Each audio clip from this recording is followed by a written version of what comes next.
What is going on, family? How we all doing today? Who's excited for this call? I'm going to pause the desktop audio for now. So you can see we're looking at Opendoor. We're not going to miss anything, which is great. Um, but yeah, I looked at their numbers and things are looking pretty freaking good. Let's do this. Plug my phone in. Make sure I don't run out of battery over here. Let's go through their numbers real quick. This is what you're going to hear on the call, what they're going to report on. And I've looked at their numbers recently. They are even up from this as well, but their Q1 numbers, they fucking killed it. They are, as I said in the Discord, beating the bloody shit out of Zillow offers right now. Um, Zillow offers, I have it on my website, so I can take a look at that. I'll have Opendoor on there as well after this call today. I'm just wrapping up my thoughts there, and I ran out of time before the stream started. So we've still got about 10 minutes until the call starts. Lock it in there.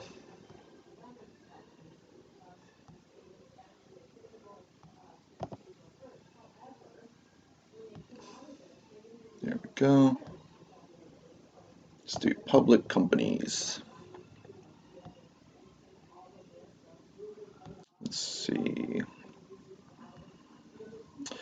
Yesterday I didn't have the funds to buy the dip. Neither did I. I was actually talking to Pirate Trader today about that. I've got other positions that I wanted to maybe move some money over from, but I don't know what to sell. The only thing I would consider selling is MUDs, but that hasn't even run as far as I think it's going to run, so I didn't end up selling anything. But yeah, you could get it Opendoor on discount this whole week. Let's see. Joe, market doesn't seem to care at all. Every good stock is down. It's because everyone wants to play crypto, right? But you have to have the discipline. When everyone is fearful, you got to be greedy, and when everyone's greedy, you got to be fearful. And that's what we've seen with the stock market. When everyone was greedy, everyone wanted to play this. No one wanted to play crypto. And I was out there playing crypto, and then everyone switches over. Stock market takes a shit. Everyone starts getting fearful over here, and everyone starts getting greedy over here. And I was playing that, so I've been making a ton of money in crypto, fortunately. And now I'm trying to do the same thing with the stock market because I think it's going to come back. So even though things don't look good right now, I do believe they will turn around in the stock market. I don't think this run is over. Let me pull up Zoom or Zillow's numbers really quick. Q1. Let's see how many transactions they had in Q1. So they sold 1,965 homes, and then they bought 1,856 homes, giving them a total transaction amount of 3,821. And in Q1 2020, Opendoor sold 3,594 homes. They purchased 3,594 homes and they sold 2,462 homes, giving them a transaction total of, I have it on my spreadsheet. Oh, I've got it right there actually. Giving them a transaction total of 6,056. So 6,056 compared to the number of transactions that happened on Zillow offers, 3,821. Crushed Zillow offers. Let's see what their revenue looked like, because I segmented Zillow by their typical earnings and then break it down on my website as well. Their Zillow offers revenue is segmented on their earnings report, fortunately, so we can see how we're doing versus our real competitor. Anyone just tuning in right now, by the way, we're not missing anything. We do have the call ready to go over here. I've got lovely elevator music going that I'm not playing through my computer, so y'all don't have to hear it. But I will know as soon as they start, so we're not going to miss anything. Let's see. Zillow offers. What do they do revenue-wise? Zillow offers metrics. Cool. There we go. Revenue was $701 million. Opendoor's revenue was $747 million. So the gap looks like it's narrowing there. Don't like to see that. Profit margin also is higher than Opendoor's. Don't like to see that. But the transactions aren't even close, and the number of markets they're in aren't even close. Zillow offers also had a way higher inventory level than Opendoor did at the end of Q4, because Opendoor paused their buying last year for I think 2 of the quarters. Um, so yeah, they have just slightly less revenue than Opendoor did, but they also had way higher inventory.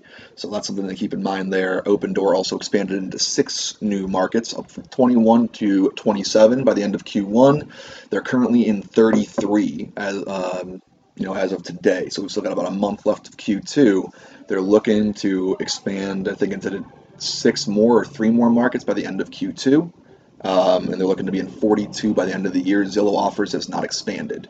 Um, so keep that in mind as well. They're expanding quicker. They're doing more transactions through their platform. They have higher inventory now than I believe Zillow Offers does. So they're crushing it. They're expecting their Q2 revenue to be around they said between 1.02 and 1.075 billion dollars. So back to, we just went above our pre-corona levels, or I'm sorry, the first quarter of corona levels, and then before corona we were doing 1.2 billion a quarter in revenue. So we should be inching our way closer there as we increase our inventory, which we've been doing. I think we're going to continue to widen this gap here. So yeah, there's your breakdown. Let's look at their sheet. You can see the numbers over here that we're citing. Gross profit, 97 million on this number right here.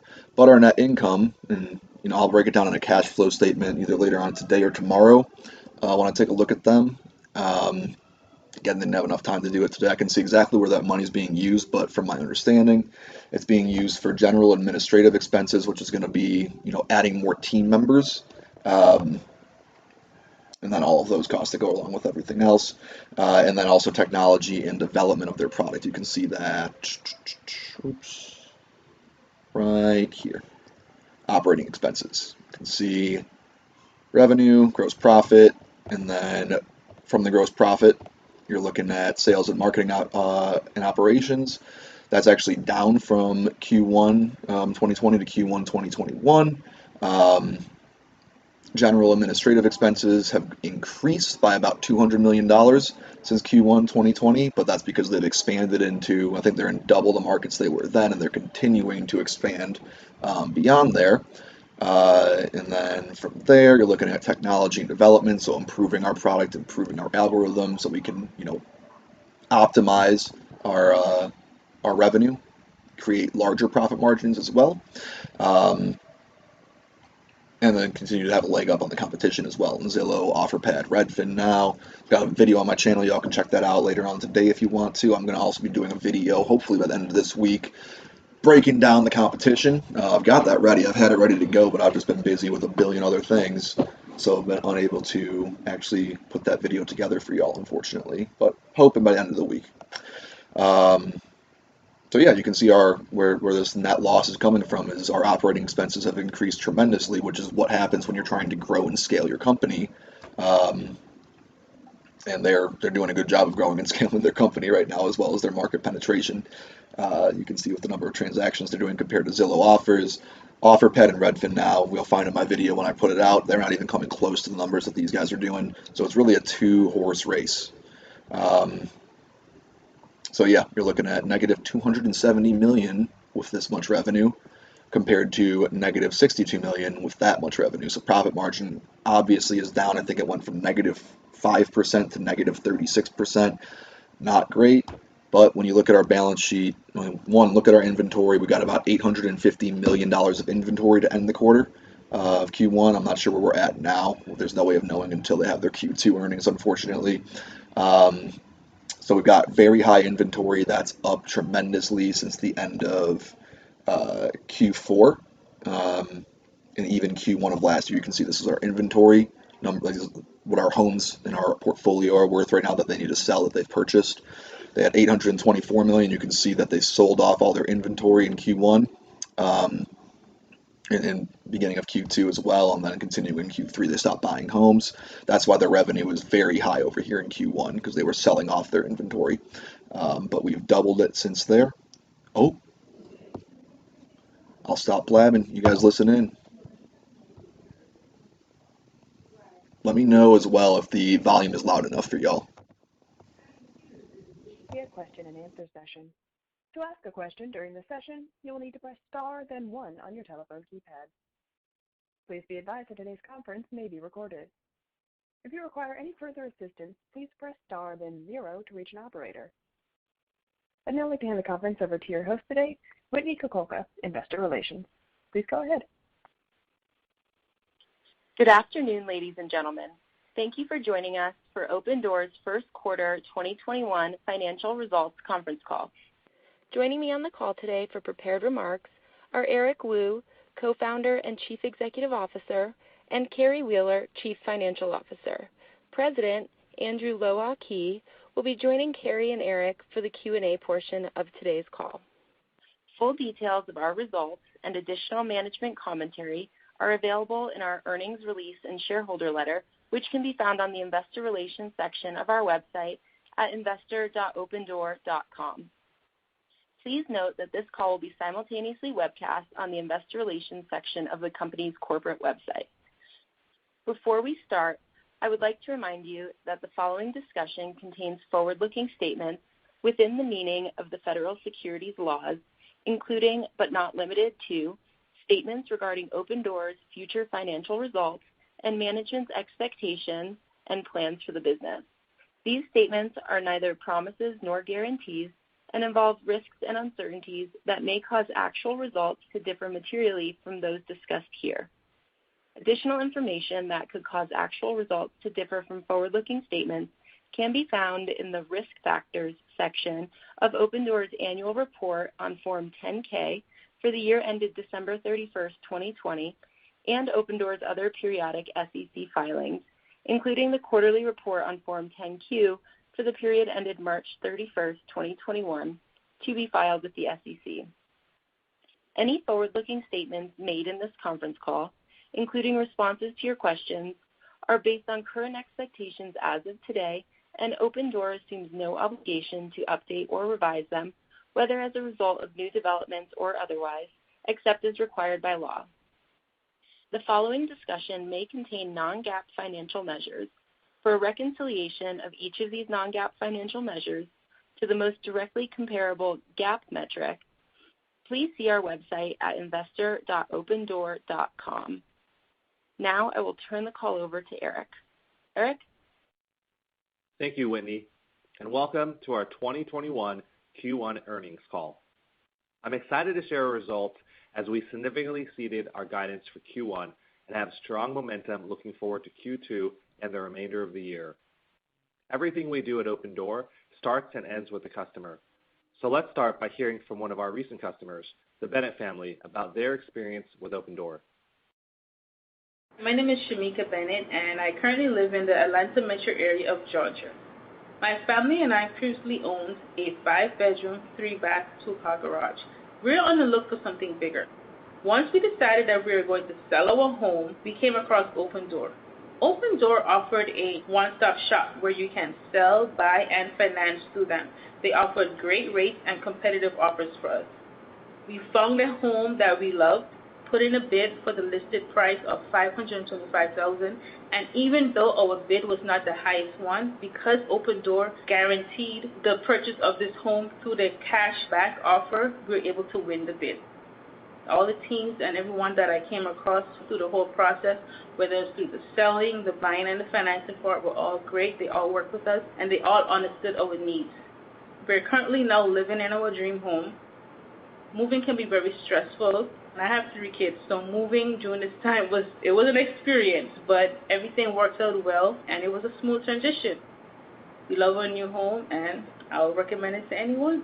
Thank you. A special thank you to the Bennetts for choosing Opendoor. These are the stories that inspire us in our pursuit to make it possible to buy, sell, and move at the tap of a button. Today, our digital products deliver far greater simplicity, certainty, and speed than the traditional process. We always believed that the future of buying and selling a home can and will be as simple as hailing a ride or booking a flight. It seems that that future is a lot less distant now. We are seeing increasing consumer demand for digital products in a manner that is permanent. This seismic shift is showing up in our numbers, as in Q1, we set a number of records. We sent a record number of offers. We saw record real seller conversion, and we launched a record number of new markets. Lastly, we did so with a net promoter score north of 80 from our sellers, telling us that customers love what we're building. Taking a step back, I often get the question whether Opendoor still resonates in today's market. We are experiencing the fastest home price appreciation in decades, with stories of homes getting more than 50 offers in the first weekend. It's certainly a seller's market. Yet, our results and metrics are saying yes, Opendoor resonates. Because for our customers, we don't just stand for a cash offer, and we aren't an iBuyer to them. Opendoor gives our customers the ability to win their next home, select their preferred closing date, and transact without open houses, dozens of steps, and upfront repairs, saving them months of time. What we've built is a digital end-to-end experience that delivers confidence and peace of mind at every step. In terms of results, in Q1, we generated $747 million in revenue, up 200% versus Q4 of 2020, $97 million of adjusted gross profit, up 154% versus Q4 of 2020, and an adjusted EBITDA loss of $2 million, down from a loss of $27 million in Q4 of 2020. This performance was driven by the same three areas of focus we discussed last quarter. First, we are driving existing market growth. In Q1, as I mentioned, we saw a record number of offer requests, driven by increasing awareness and continued increases in our buy box. Even with this surge in consumer demand, we are seeing real seller conversion at record levels. These improvements have enabled us to acquire 3,594 homes in Q1, up 78% versus the fourth quarter of 2020. Additionally, in Q1, we sold 2,462 homes. Between our buyers and sellers, this growth in transaction volume continues to drive our flywheel with greater awareness, customer adoption, marketing and operational efficiencies, and ultimately, market share. Second, we are increasing our geographic footprint and scaling rapidly to new markets. In Q1, we launched 6 additional markets, which brought our total markets to 27 at the end of the quarter. Already in Q2, we've launched an additional 6 markets, bringing our total to 33 to date. We are getting better and more efficient at this, and in Q2, we launched 4 new markets on the same day for the first time. This acceleration in market expansion lays the foundation for years of growth as we march towards our goal to serve every single homeowner nationwide. Third, we are building the digital one-stop shop for real estate. Today, consumers come to Opendoor because they want a better way to move, whether they are buying, selling, or both. We started by reimagining the home selling experience, bringing simplicity, certainty, and speed to an otherwise offline, complex, and time-consuming process. We then integrated title and escrow as a critical component of the transaction, substantially improving the customer experience while also opening up an incremental margin opportunity for us. Next, we expanded our suite of products to include Buy with Opendoor and Opendoor Home Loans, knowing that 2/3 of sellers are also buying. Similar to Opendoor, we are investing to make buying with Opendoor and financing with Opendoor just as simple, certain, and fast. This past quarter, we launched Opendoor-backed offers, allowing home buyers to leverage Opendoor to submit cash bids, doubling their chances of their offer being accepted. Additionally, we've integrated our trade-in product into our seller experience, helping customers sell their existing home, buy and finance their next home, close with title and escrow, and move seamlessly all within the Opendoor suite of digital products. We will continue to leverage our pricing, technology, capital markets, and operational infrastructure to build best-in-class products for movers nationwide. This financial performance is the outcome of the hard work and focus by our teammates that occurs behind the scenes. These teammates obsess every day about how to improve the customer experience, the business, and our culture. We are in the very early innings of this shift to a more digital experience in housing. We are energized by all the opportunities ahead, and we will continue to march against our vision to make it possible to buy, sell, and move at the tap of a button. I'll now turn it to Carrie. Thanks, Eric. We provided commentary on our first quarter results in our shareholder letter, so let me quickly cover off on some of the highlights of the quarter before we move on to questions. As Eric said, we had an exceptional first quarter. Q1 performance demonstrated growing consumer demand for the Opendoor solution. We purchased 3,594 homes in Q1, up 78% versus Q4 and up 24% versus Q1 2020. Acquisition volume was driven by both record levels of offer growth and conversion, as well as buy box expansions and new market launches. As we continue to rapidly scale the business, we expect to surpass all-time highs for acquisition volumes in Q2. On the resale side, we sold 2,462 homes in Q1, generating revenue of $747 million and an increase of 200% over Q4, significantly outperforming our guidance. This sequential growth was largely driven by higher inventory entering the quarter and high transaction velocity. Consistent with what we're seeing in the overall market, we are selling through our inventory in 21 days from list to pend, relative to 65 days in Q1 2020. Average home price was also a tailwind for revenue performance, with revenue per home sold up 4% sequentially and up 19% versus the first quarter of 2020. As Eric has noted, we also launched 6 markets in Q1 and plan to have 9 more by the end of Q2. We're well on our way to being in 42 markets by year end. We expect these new markets to contribute to meaningful revenue growth in 2022 and beyond. Our unit economics were strong in Q1, largely driven by a combination of a very fresh book of inventory, strong home price appreciation, and our own inventory management strategies. Contribution profit was $76 million in Q1, up 142% from Q4, and up 97% versus the first quarter of 2020.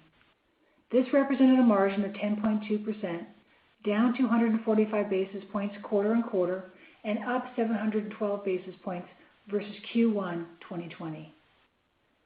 Finally, adjusted EBITDA was close to break even, with a loss of $2 million in Q1, compared to a loss of $27 million in Q4 2020 and $28 million loss in the year-ago period. Adjusted EBITDA margin was negative 0.3% in Q1 versus negative 10.9% in Q4 2020 and negative 2.3% in Q1 2020. EBITDA was well ahead of our guidance due to revenue upside, unit margin performance, and the benefits of higher average home prices, all of which provided incremental leverage against our operating expense base. Adjusted operating expenses, as measured by the difference between contribution profit and adjusted EBITDA, were $78 million, up from $59 million in Q4 2020. Adjusted net income was negative $21 million in Q1, or negative 2.8% of revenue. With regard to our balance sheet, we raised approximately $860 million in a primary equity offering in February, ending the quarter with $2.1 billion in cash and marketable securities. We are well capitalized to fund our growth and product initiatives. I'd also like to touch base on stock-based compensation expense this quarter, which was $239 million. As I noted in our prior earnings call, this expense is much larger than we'd expect in a typical quarter, and is primarily related to historical equity awards to employees realized as a result of going public in December 2020. For your modeling purposes, you should expect stock-based compensation expense to be down to $175 million in Q2, and then settle in at approximately $70 million in each of Q3 and Q4. Overall, we feel very good about the year ahead. For the second quarter, we expect revenue to range from $1.025 to $1.075 billion, and adjusted EBITDA of -$5 to +$5 million. On the revenue side, the high end of guidance implies approximately 44% sequential growth from Q1 levels. Looking ahead to the second half, we expect Q2 to mark a record number of home acquisitions. As another leading indicator of our momentum, we had a record 4,027 homes under contract to be purchased at the end of Q1, or $1.3 billion in value, which compares to 1,742 homes under contract at the end of Q4. I'd also note that we've previously talked about 2021 revenue being weighted to the back half of the year, with roughly a third of revenue coming in the first half. Notwithstanding the strong performance we anticipate for the first half, we do still expect those same revenue proportions to roughly play out in 2021. With respect to adjusted EBITDA, we expect Q2 unit margins to benefit from similar trends as Q1, and that contribution margins will moderate in the back half of the year as inventory mix normalizes. Furthermore, we expect adjusted operating expenses to increase sequentially throughout the year. The dollar step up in OPEX in Q1 is a good framework for thinking through sequential trends across the remaining quarters as we make continued investments in marketing, technology, and people. We believe our Q1 results and outlook are reflective of Opendoor's market leadership and the strong secular shifts of consumers increasingly looking to digital-first integrated solutions to buy and sell a home. We have the team, technology, and operating platform to execute on our mission and deliver long-term value for our customers, our partners, and shareholders. That concludes our formal remarks. I'd like to turn the call back to the operator and open up the line to questions. Thank you. As a reminder, if you'd like to ask a question at this time, please press the star, then the number 1 key on your touch-tone telephone. To withdraw your question, press the pound key. Again, that is star, then 1 if you'd like to ask a question at this time. Our first question comes from Jason Helfstein with Oppenheimer. Hey, I'm going to ask two. So how much of the increase in the average revenue per home was a function of home price appreciation versus greater success in selling attachment services? And then how should we be thinking about kind of the average revenue per home for the remainder of the year? So that's kind of one, to the extent you can talk about that. And then number two, you kind of noted the ability to move into more expensive homes. I think you cited like a $1.6 million home, I think I think it was Florida or LA or something.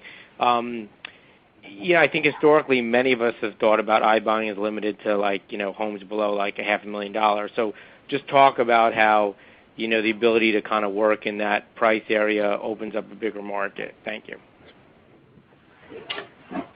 Hey, Jason, it's Carrie. Thanks for the question.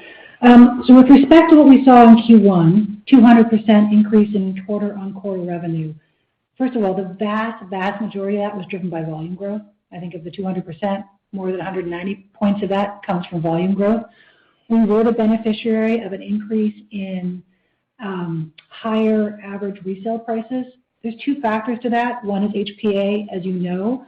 The other factor is our continued success in advancing our buy box. Buy box incorporates more things than just price, but certainly price is a key component. I think the market you referenced was actually Los Angeles. We're up to $1.6 million right now in that market, and we'll continue to edge up across all our markets over time. That's one. With respect to kind of the outlook for the balance of the year as it relates to resale prices, I think when you step back, the market right now for housing is very strong. You know that. We're in the trifecta of very low rates, record low inventory, and an incredibly strong pent-up demand for housing that's resulted in very high and very fast rate of HPA. Given those inputs, we don't see those dissipating for that balance of the year, and housing will continue to be strong. With respect to resale price trends, what I could say is we're not providing guidance for the back half of the year specifically. I would expect those to continue to be positive quarter on quarter for the balance of the year, and that's again a combination of buy box expansion. Our city mix will continue to evolve as we're in more and more markets, and then the last part of that is HPA tailwind. The only thing I would add, Jason, is that our aspirations are to service all homeowners nationwide, and our teams are working hard and focused on expanding the buy box and launching obviously new markets. And so we're expanding the types of homes we operate in, the types of the different price points, and really the goal is to service every home in all the markets we operate in.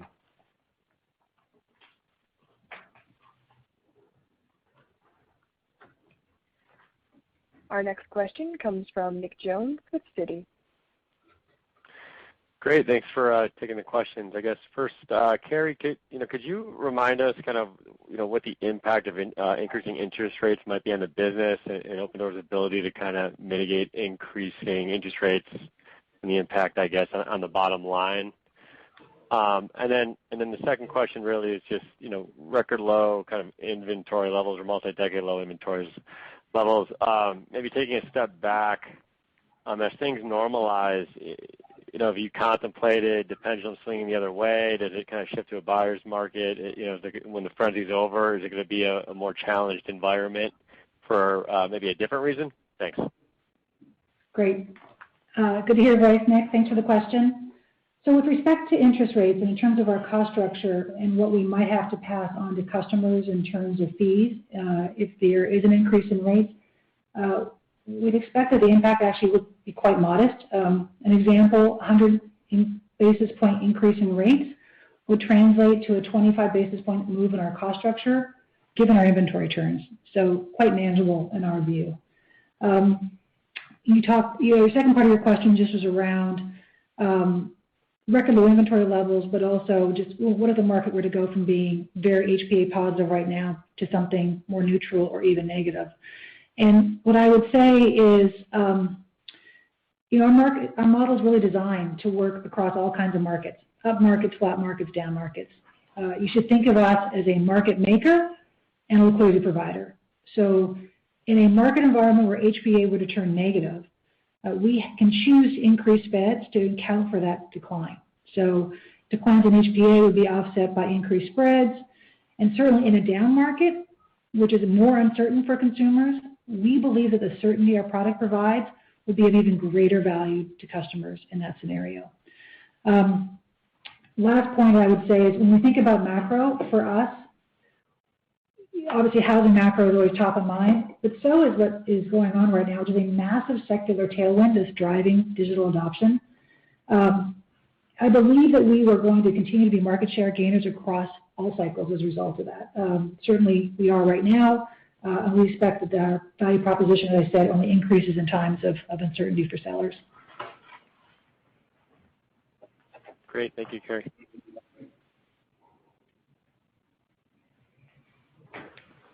Our next question comes from Ed Yruma with KeyBank. Hey guys, thanks for taking the question. I guess first, just on the expansion of the buy box, is this a process that you can apply systematically to other cities? How quickly can you kind of increase maybe the aperture in terms of the expense of the homes you're buying? I guess on the flip side, is there an opportunity to target more value-priced homes, I guess is my first question. And then second, obviously velocity remains incredibly high. Should we expect that begins to normalize as we head into the back half of the year? Thank you. Hey Ed, it's Andrew here. I'll take the first part of that and I'll turn the second piece over to Carrie. With respect to buy box, yes, we believe that's a repeatable process.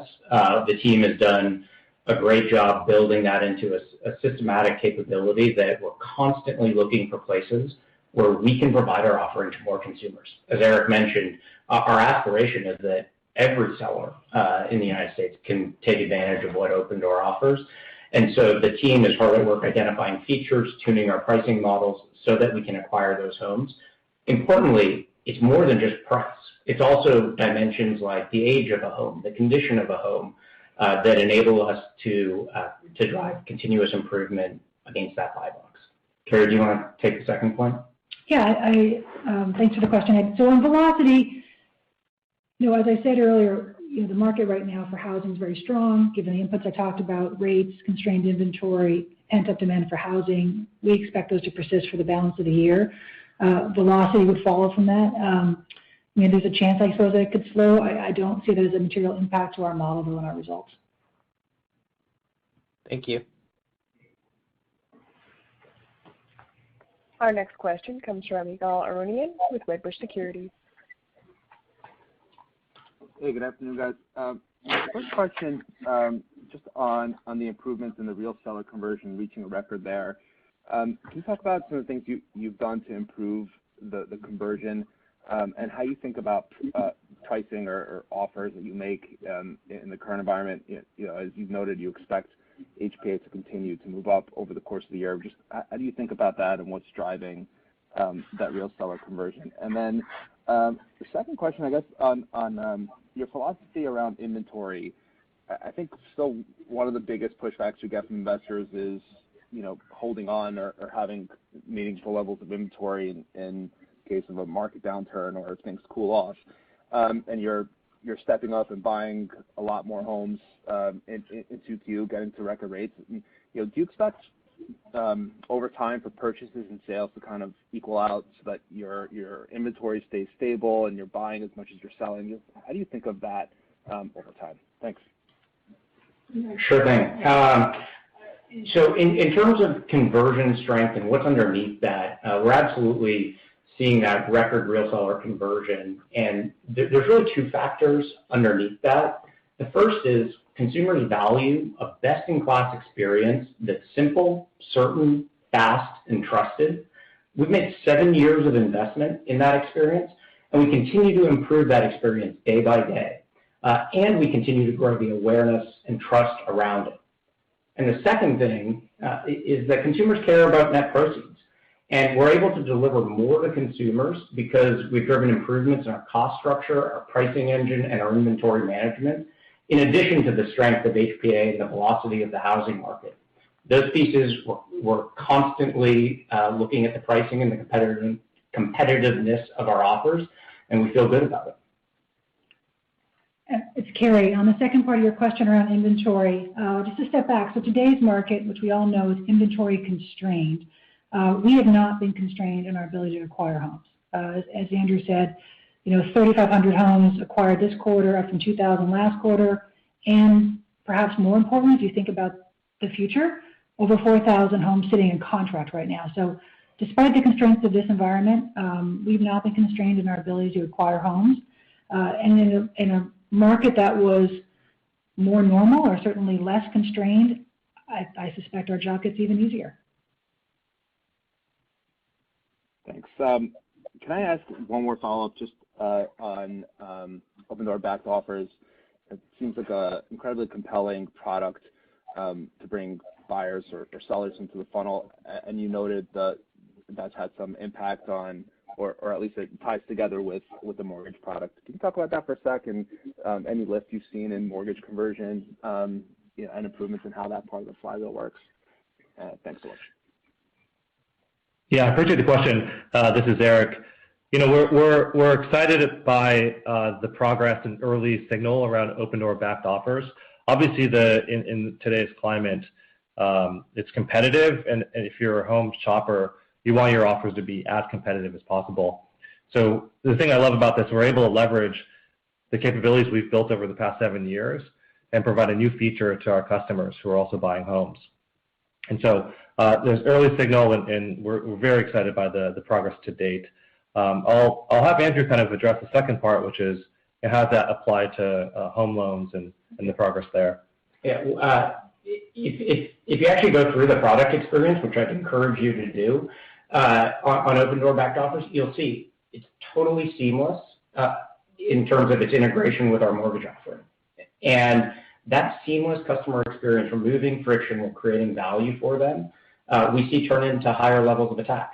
And we absolutely see our home loans product attach at higher rates with Opendoor backed offers than we do in other places. So we view the uptake and the consumer acceptance of that product as a tailwind to the home loans side of things, absolutely. Great. Thanks for taking all the questions.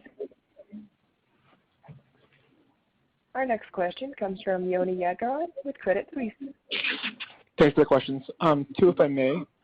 So the first is around kind of ramping new markets. You guys have been fairly aggressive in the last quarter or two, more than halfway towards your full-year goal. As you're going to new markets, specifically as you're seeing strong HPA trends, you are seeing expanded buy box, strong conversion rates.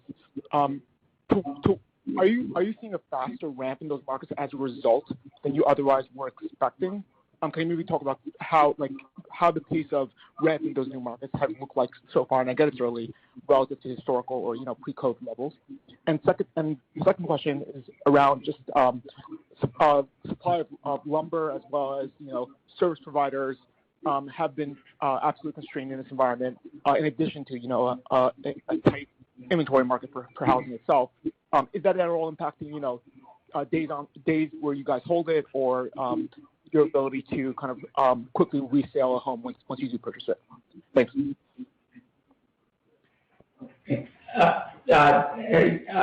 So on the first question around market launch, we're well on the way towards hitting that doubling of our market footprint that we've been talking about. We've made significant progress this year, and you're seeing in the first quarter, our capability is now actually such that we can do multiple launches in a single day. It's a testament to the work the team has done over time here to really hone that machine. Our focus on new markets is really about ensuring we have accurate pricing and repeatable, scalable processes and operations.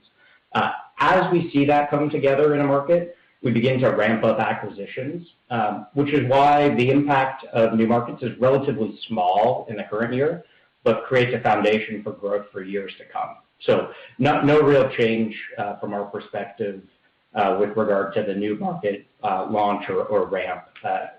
And then the second part of your question was really around how some of the considerations around building supplies may be impacting our reno days or repair days or time to list. We're certainly, like everyone in the industry, seeing some of those supply chain pinch points. We're not heavily dependent on lumber per se, but across the entire spectrum of what goes into a home, there are shortages, and we're seeing that it's not materially impacting our hold periods right now. Great. Thanks so much. We have a follow-up question from the line of Jason Helfstein with Oppenheimer. Hey, I just want to, Andrew, good to connect with you again. Just want to ask about OBO. I mean, so how does that flywheel work? Is it if you get OBO, do you have to sell your home through you? Just how does that work? Thanks, because it's kind of newer product to us. Hey, Jason, it's Derek. Yeah, no, it's really just it's an option for the customer. And again, we're excited because the customers are electing and choosing to work with Buy with Opendoor because of this feature. But it's not required. Again, we have two really big customer pools. One is that there's hundreds of thousands of sellers coming to the site and requesting offers on a quarterly basis. And secondly, we also have hundreds of thousands, not millions, of home visitors who also are coming to our homes and looking for a place to buy. And so the two customer pools allow us to promote Buy with Opendoor, backed offers, and again, it's not a requirement to use our service, but it's certainly something we want to provide as a value, and customers are choosing it. Okay, thanks. That concludes today's question and answer session. I'd like to turn the call back to Eric for closing remarks. Great. Just want to thank everyone for joining our Q1 earnings call. Before we sign off, I'd like to thank our customers who choose Opendoor to help them with their life transition, and to my teammates for their dedication to our customers every single day. Thank you. This concludes today's conference call.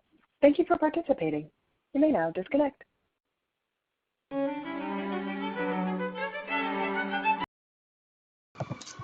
All right. What do we all think? How'd that go?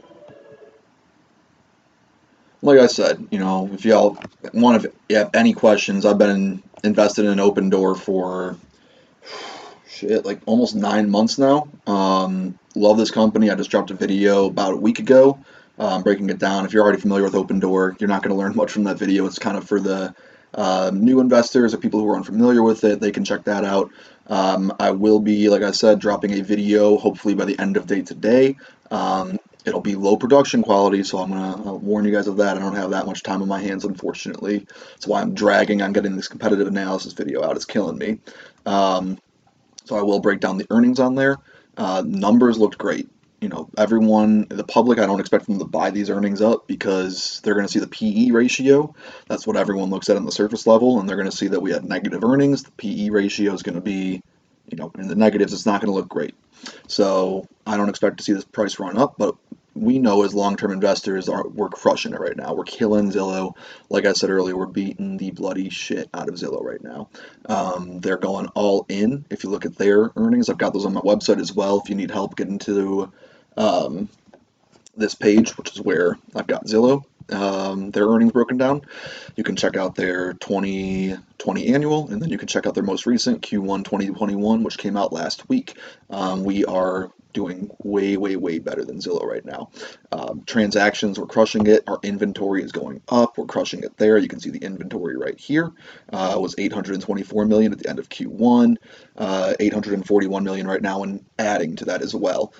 So as we buy more inventory, our revenue should go up along with it. They're looking for 1.025 to 1.075 billion dollars in revenue in Q2 2021. Every quarter I've been an investor so far, they have not only beaten their projections, but in some cases they have crushed their projections as well. I forget what they projected, what their exact projection was for Q1 2021, but I know that they exceeded it by quite a bit. So things are looking up there. We've expanded into, like you said, 27 markets by the end of Q1 2021, 33 currently. We just most recently, I think, got into St. Louis, or there might have been one more added since then, so that's a big market for real estate as well. Really hoping they get into Chicago by the end of this year because my parents are looking to sell their house. And I'm hoping they'll do it through Opendoor. That would be awesome. I'd love to, go through the experience myself because I'm not looking to sell a home anytime soon because I don't have a home to sell. But yeah, that is what I noticed. I'm kind of taking some time to wrap my thoughts around everything. I've got notes down here. I'll have those on my website before the video is posted. And then, well, here's their Q2 2021 projections right here. Their money's all being used for scale right now, growing into new markets, expanding. At the end of 2020, they were in 21 markets. They're in 12 more markets now. That costs money, so you're seeing a lot of general and administrative expenses, as well as they're improving their technology. They increased that by about $35 million as well. So that's why we're so far in the red as far as earnings go, but our revenue is back to pre-corona levels, or first quarter of corona levels. And it should inch closer to our pre-corona levels next quarter. I would be surprised to see, or I would not be surprised to see us exceed our pre-corona revenue levels by the end of 2021. When we do that, our market share, we're going to be capturing a lot of market during that time. Our revenue is going to go up, our earnings should go up, and eventually they turn off the growth machine and you become profitable, and that's where the fun happens. That's how these companies lever up. So I hate companies who claim they're the next Amazon, right? You don't have to worry about their earnings, them being the negative, because if they're unprofitable for long enough, eventually they become profitable. I usually hate those companies, but there's enough reputable names behind this company, and I believe in the vision. I can see where they're going to where it does make sense, that they will become profitable over time. And if they are profitable and they win this market, it's a $1.6 trillion annual market in the United States alone. So if you capture 1% of that, that's going to be $16 billion in earnings annually.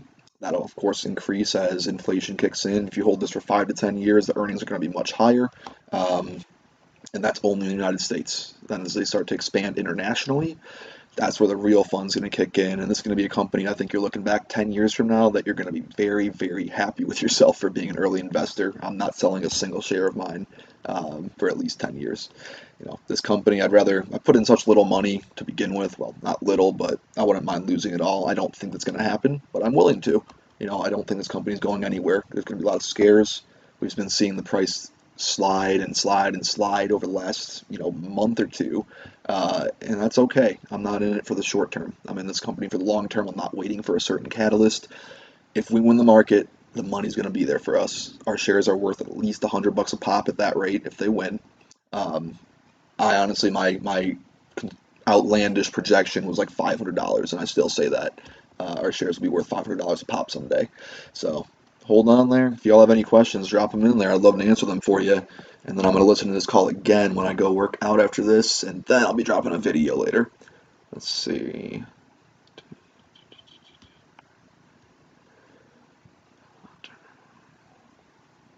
Yeah, New Jersey would be a nice market to expand into. The beach would be great. Kathy, yep. Kathy Wood has been adding, she's one of my favorite investors. I've learned everything about investing that I know from Warren Buffett, Charles Munger, my two favorites. Third favorite, Peter Lynch. Fourth favorite, Kathy Wood. She is awesome. She's a once in a generation kind of investor, and she's right up there with Peter, Warren, and Charlie for how much success she's had so far. She's very, very sharp.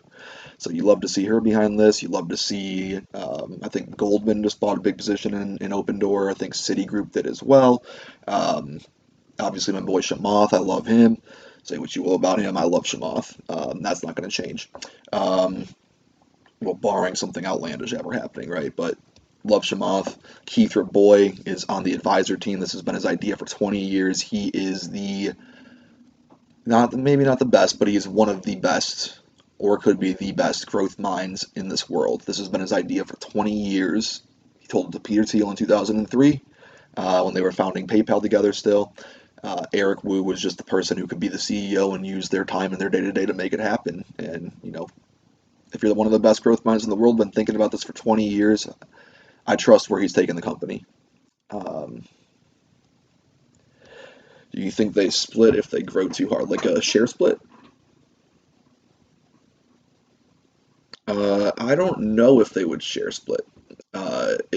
That's something where it's like there's pros and cons to doing it, and some companies like it because it's going to decrease volatility, like you saw with Tesla this past year.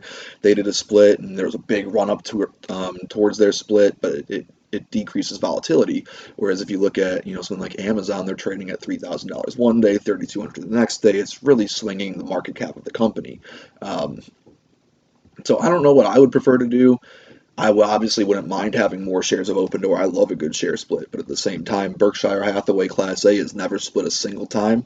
Um, they do that because they don't want more people to own their shares. They want the right investors to own their shares and come to their shareholder meetings. That's why they trade for over $300,000 a share in order to get a seat at their shareholder meeting. So if I can one day, if I'm fortunate enough to have that kind of wealth, I would love to own one share of Berk A, and hopefully before Warren or Charles passes away, because we're only going to have them for a few more years. If you haven't already, I would really recommend going and checking out their stuff on YouTube, listening to their shareholder meetings. They are a wealth of knowledge. I've literally learned probably 75% of all my investing knowledge from them, and Peter Lynch is, pretty much filling in the gaps there, and I'm just recently getting exposed to Kathy.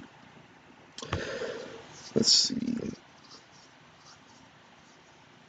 So people get really into the weeds, right, when they see whales sell their shares. I'm going to get into that in a second. Let me catch up in the chat, actually. Scariest part, I think. Let's go. Why did Kathy sell 1.6 million shares yesterday? Do you think they split if they grow too hard? Went over that. Heard Opendoor through Luke Lango, young dude with some good picks. Check him out. He's a huge. Okay, let me write him down. Luke Lango. I'll check him out today. It's a good recommendation. Thank you. Let's see. ARK sold off Opendoor yesterday, $1.6 million share, 1.6 million shares. Why, if this stock has high conviction? Yeah, buy, sold, some, not all. Yeah, I mean, send me a link or something I could check out there. But people get very in the weeds with investors or these whales selling their shares in companies. Like Shamoth got a lot of slack for selling out of or selling his portion of Virgin Galactic, but he still had like over 10 million shares that the media doesn't want to talk about, right? I don't know what her total shareholding is. If you know, let me know. But something tells me she didn't sell all of her shares. They typically do it lights just for the sake of liquidity, like any of us would. If we want to, like I was talking about liquidating some of my other investments, maybe some of my cryptos in order to add more Opendoor, those are the decisions they have to make, but at a much larger scale. So when they choose to sell for the sake of liquidity so they can invest in another opportunity, or maybe, and when they sell this amount of shares, it's typically because they want to finance a large chunk of equity in another company, maybe lead a pipe for another company, which is a couple $100 million, maybe lead a SPAC. I don't think she has any SPACs right now, but they need to get like major liquidity to do that. That's why Chamath sold out of Virgin Galactic, or I think he sold like 6 million shares or something. That was to get $200 million for a pipe in another company that he wanted to help take public or be part of them going public. So they invested a much larger scale. That's why you see so many shares move out of the whale's hands, and that's why it makes such a big splash when it does. And then everyone just tries to over-evaluate it. I don't think Hathie's bailing on Opendoor, but let's see. Sell open. I can't read that. 37.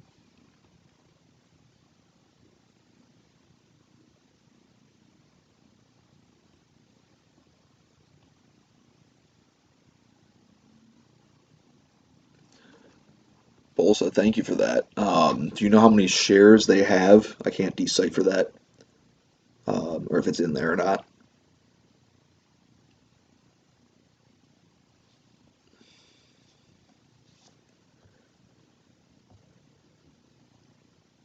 Because it's part of an ETF, right? I forget. You said it's ARCW, which is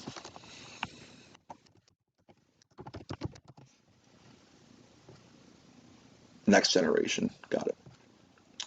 All right. Let's see if we can pull it up.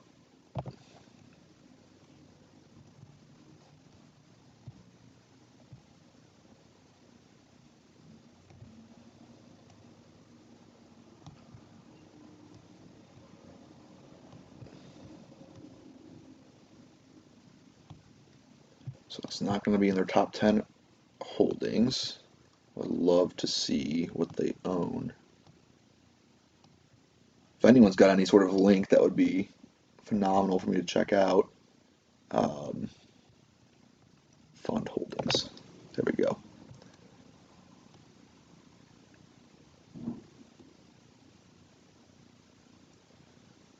Opendoor, Opendoor, Opendoor. Here's Opendoor. What the hell is CUSIP? Okay, here's shares.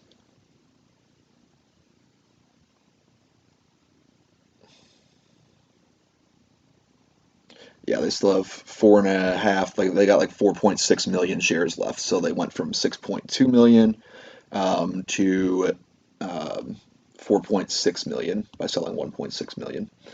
So it still makes up over 1% of their ETF. As you can see, Tesla is their big player.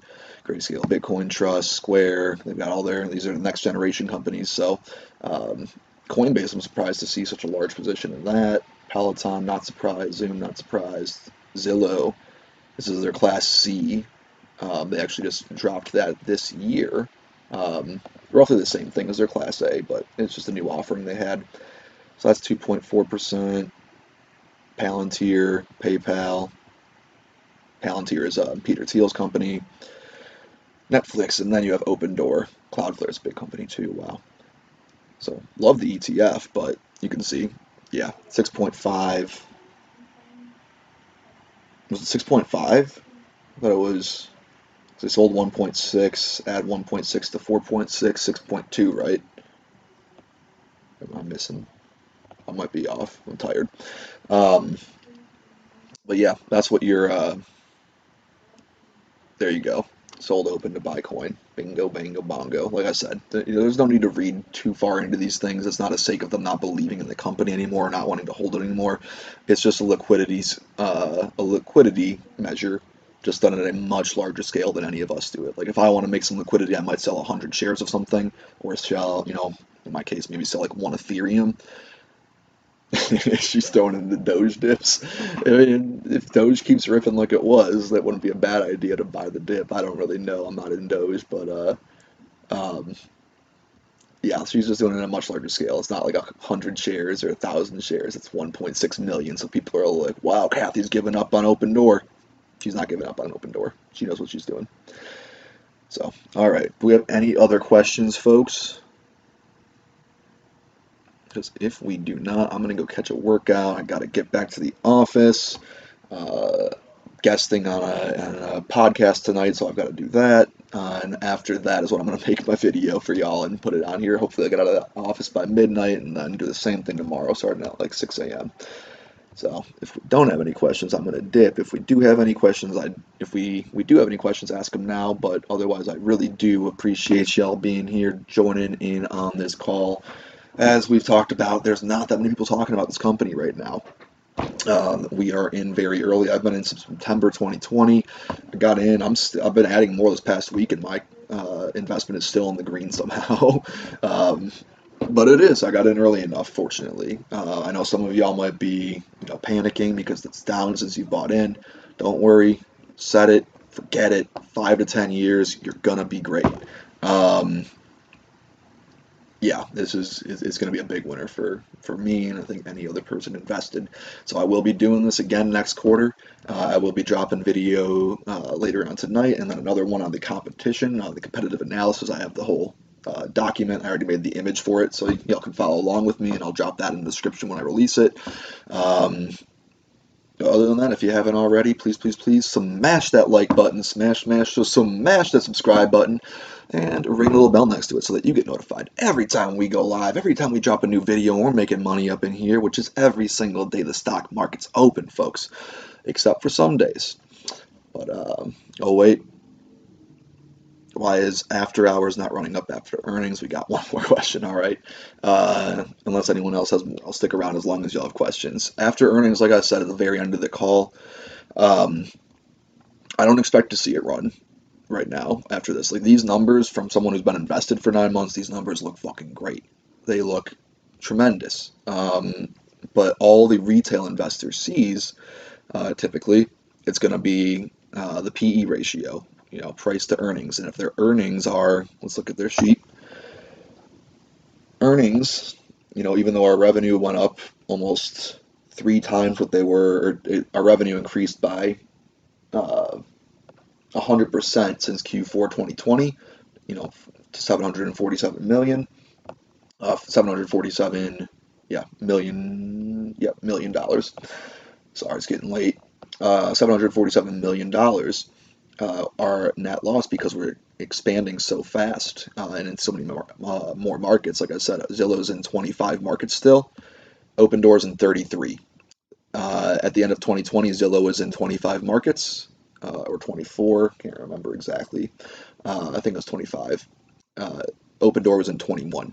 So they're expanding quicker than Zillow. They're capturing new markets quicker than Zillow. They're getting more transactions to happen on their platform. And when you expand as well, this is where our big loss comes from. Is you can see our gross profit from that. We are profitable.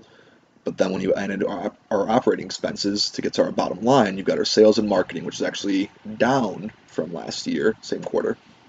You got their general administrative, which is up tremendously because they're expanding at such a fast rate. They need to add staff. They need to add team. They need to add operations. I know that goes into operations technically, but there's a lot of expenses, and I'm going to try to break down the cash flow statement later on tonight as well when I get back. But I haven't even looked at that yet. I didn't have a chance to. They dropped this like literally 20 minutes before the stream started, so I haven't had a chance to look at cash flow. I don't want to do it on the fly right now. It's very challenging to break down in the first place. But yeah, and then technology and development. So improving our product has, what was that, 3x'd since last year.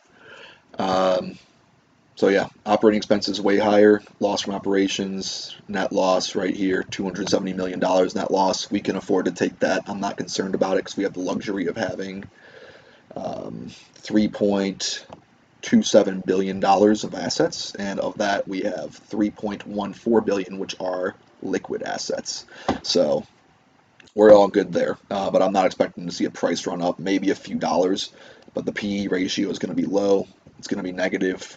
They're going to get a bad report from Barron's and Bloomberg, I'd anticipate. But knowing what we know, our numbers look great right now. We're blowing Zillow offers away. So other than that, you guys know where to find me. You can find me in the Discord. You can find me by following the link in the description below. Any of my socials, if you want to message me on there and ask me questions, I will always answer. Comment on my videos. I'll answer your questions. I'll try to answer all the comments. Other than that, again, appreciate y'all for being here. Y'all are fucking awesome. And I will see y'all, if not soon, I hope to see y'all the next earnings report, which should be a $1 billion revenue quarter for us. Fingers crossed. Y'all have a good rest of your night. Love y'all. Spread some love. Have a good day.